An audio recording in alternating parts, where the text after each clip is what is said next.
सही इंसान की खोज करो, इसीलिए वो खोज है।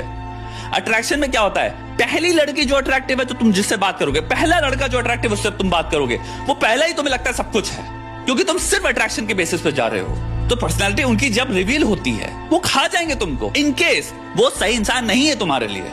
अगर वो बहुत साइकोपैथी में, डार्क ट्रेट्स में, अवॉइडेंस में, इंपल्सिविटी में, रिस्क टेकिंग में, सेंसेशन सीकिंग में, सेल्फ कंट्रोल नहीं है उनके पास, एक नार्सिसिस्ट है, तुम्हें इन लेवलों में तबाह करेगा वो इंसान। 5 क्या 10 साल हो जाएंगे, जर कांपेगी तुम्हारी, रूह कांपेगी तुम्हारी भाई 10 साल तक, जब भी उसका ख्याल आएगा। क्योंकि राक्षस प्रकृति के व्यक्ति होते हैं ये, राक्षस। जब तक तुम भाग नहीं जाओ उनकी गिरफ्त से कि ऐसे होते हैं। और मैं लड़का लड़की दोनों की बातें कर रहा हूं। सबसे भयानक जो आप एग्जाम्पल सुनते हो खराब रिलेशनशिप्स के, वो इन्हीं रिलेशनशिप से होते हैं जिनमें आप नार्सिसिस्ट, साइकोपैथी, इन लोगों के साथ होते हो।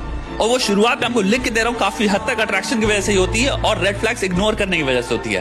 पहले 3 हफ्ते में आपको रेड फ्लैग्स दिख रहे थे, शॉर्ट टर्म में ही एक्सपोज हो जाता है हम, लेकिन अट्रैक्शन की महिमा में, चकाचौंध में एक ब्लाइंडर्स लगा लेते हैं, बढ़ते चले जाते हैं।